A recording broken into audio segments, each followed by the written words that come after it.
के भयो के भयो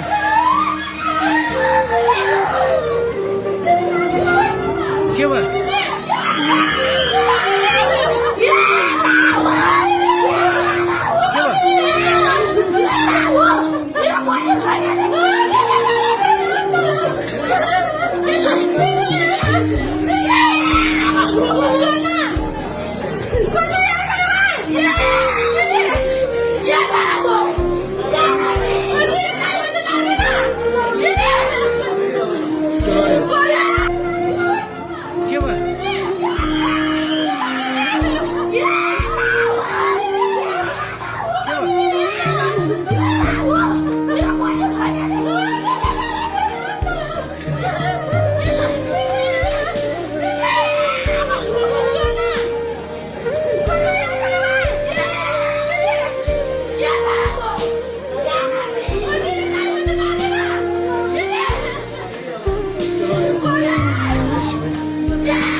एम्बुलेन्स आइसक्यो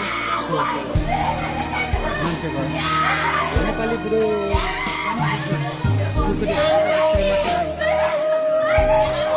दर्शक यतिखेर हामी तारकेश्वर हस्पिटलमा छौँ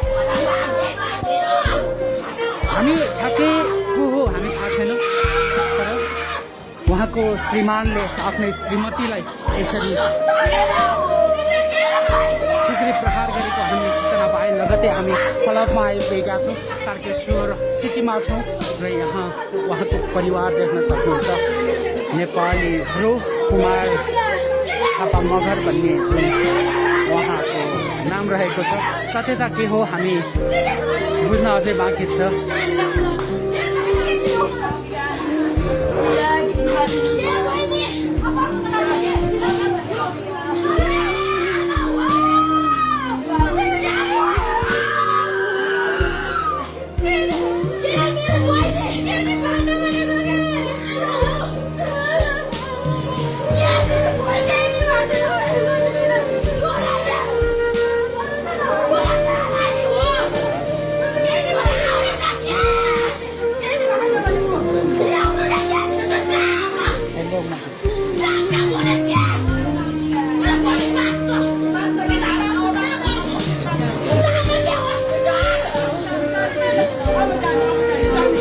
यतिखेर सामाजिक सञ्जालमा निकै म सामाजिक अभियन्ता हो म समाजसेवी हो भन्ने व्यक्तिले नै आफ्नो परिवारको सदस्य आफ्नो जीवनको सङ्गिनी जीवनसाथीलाई सायद खुकुरी प्रहार गरेर हत्या गरेको भन्ने शब्द अर्थात् हाम्रो टाइटलबाट त्यो पोस्ट पक्कै पनि नहोस् त्यो हाम्रो मानवताले पनि त्यो बन्छ तर यहाँ हामीलाई आफन्तबाट आएको सूचना अनुसार सामाजिक सञ्जालमा नेपाली ब्रो भन्ने व्यक्तिको श्रीमती आफ्नै हातबाट कुटपिट अर्थात् धारिलो हतियार प्रहार गरेर रहेन अब हामी माझ भन्ने सूचना प्राप्त गरेका छौँ खासमा के हो यथार्थ हामी बुझ्न बाँकी छ रिपोर्ट आउन बाँकी छ दर्शकबिन तपाईँहरू धैर्य गर्नुहोला हामी यहाँको यथार्थ र यहाँको सत्यतालाई निरन्तर सम्प्रेषण गर्नेछौँ तपाईँहरू धैर्यता गर्नुहोला के हो मेरो पनि 9 बजे अफिसबाट छुटेर आएको त्यो 9 बजे भन्दा यतापट्टि यता घरमा गएर कुद्न गएछ घरमा गएर कुद्दाखेरि यहाँ घरमा कोही पनि छैन भने एउटा खुसीले भनिन्छ भनेपछि त्यसको 7 मिनट बराबर मेरो पहिला पोइन्टरको हाइटमा बहिनी भन्नाले बहिनी ईश्वरी उसको बुढी श्रीमतीलाई कसको बुढी कुमारीको नेपाली बुढो श्रीमतीलाई हानेर लास्ट स्थितिमा पुर्याएको छ यो कारणले भोलिको दिनमा के गर्न पर्छ भनेपछि सामाजिक सञ्जालमा चर्चामा रहेको नेपाली बुढो 100% उही हो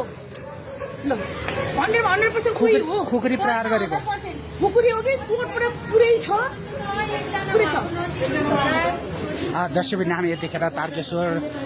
सिटीमा छौँ। यो तारकेश्वर हस्पिटलमा छौँ। तपाईँ देख्न सक्नुहुन्छ यतिखेर दृश्य। यहाँ चाहिँ सामाजिक सञ्जालमा निकै म रेस्लर हुँ, म फाइटर हुँ भन्दै चर्चामा रहेका एउटा रेस्लर खेलाडीले आफ्नै श्रीमतीका विवादहरू विषयहरू हामी हेर्दै गरेका छौँ, हामीले देखिरहेका छौँ। र यतिखेर ठ्याक्कै हामी यो मध्यरातमा